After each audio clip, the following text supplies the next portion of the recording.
What do you think are the best ways to push back on misinformation about COVID that continues to be aggressively pushed, whether it be Joe Rogan's podcast or all over Facebook? We've got to do several things. Number one, we've got to recognize that our technology platforms, whether particularly social media, these have an important role to play. These are the predominant places where we're seeing misinformation spread. These platforms have still not stepped up to do the right thing and do enough, I should say, to reduce the spread of misinformation. We all have this is not just about what government can do. This is about companies and individuals recognizing that the only way we get past misinformation is if we are careful about what we say and we use the power that we have to limit the spread of that misinformation. That's going to be a critical part of how we get through this pandemic.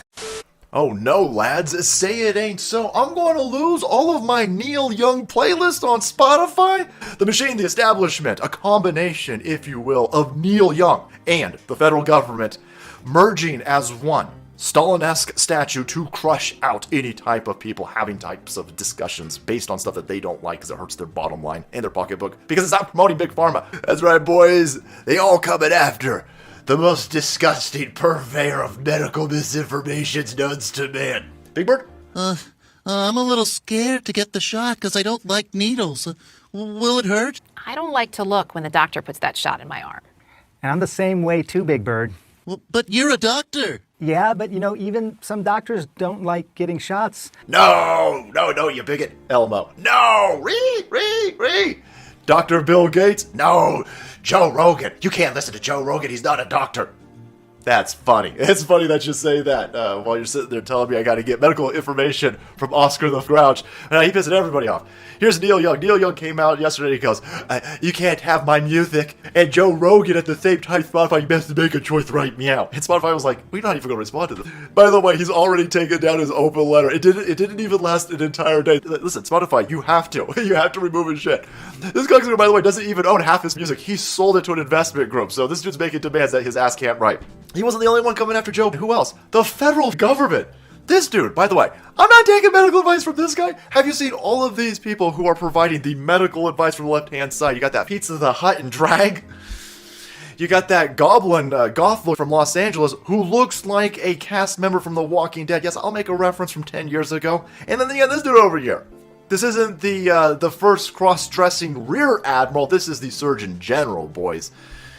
It's almost like we've got a woke federal agency, boys. Anyway, this dude comes out and he says, hey, Joe Rogan can't be given information that's misinformation on the Spotify. Again, Joe Rogan, he doesn't claim to be a doctor, right? I know you're claiming to be a general over here, but he doesn't claim to be a doctor, and he's just talking about what he did to get over COVID. And guys, it's been months, and they are still banging on about this.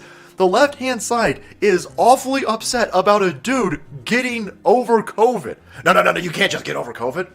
You can't help Tim Pool get over COVID. You can't help Aaron Rodgers get over COVID. You can't help Dana White get over COVID. You can't help way more people, again, than Anthony Fauci's cured of COVID. You can't help all these people get over COVID.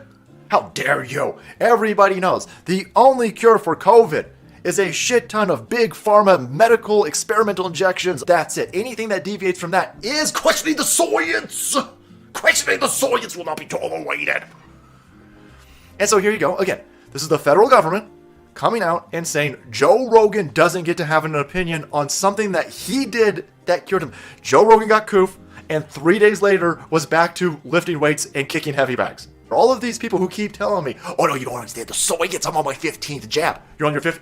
So the first 14 didn't work, but the 15th one's going to work. Oh, yeah. The 15th one's definitely going to work. I got it again, though. I keep seeing all these other people who are listening to Joe Rogan, and they getting better. Nobody has taken the Joe Rogan Dr. Zelenko protocol and died. Because you wouldn't be able to go 5 minutes without hearing about it from the mainstream media press if that happened.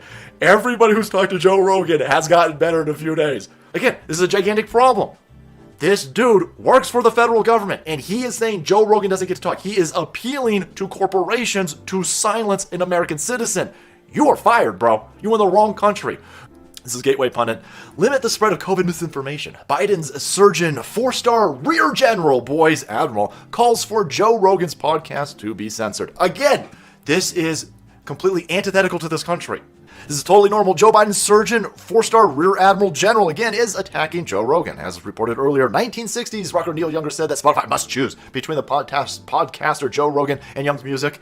And then the Surgeon General is talking to everybody's favorite, Cup of Morning Joe and Mika Brzezinski. Mika Brzezinski is definitely deep state with Zbigniew Brzezinski's daughter. MSNBC's Mika Brzezinski asked Dr. Vivek Murthy, what was the best way to push back on COVID misinformation? Murthy complained on social media companies that they're not doing enough to, quote, stop the spread of COVID misinformation before calling on Spotify to silence Joe Rogan. Quote, a critical part of how we get through this pandemic is by limiting the spread of misinformation from shows like Joe Rogan. Everybody who's listening to Joe Rogan has gotten better. I'm going to go in that direction. A bunch of people who've listened to Dr. Anthony Fauci are on their 18th experimental injection. I'm good. I'm going to go with the medical misinformation. Don't take that away from me. There you have it, my friends. The machine, the establishment, a combination, if you will, of Neil Young and the federal government merging as one Stalin-esque statue to crush out any type of people having types of discussions based on stuff that they don't like because it hurts their bottom line and their pocketbook because it's not promoting Big Pharma. Thanks, guys, for watching the video and support. If you want to be kept up to date with these people over here reading and screaming about a podcaster on Spotify, hit that subscribe button and make way, because the salt must flow.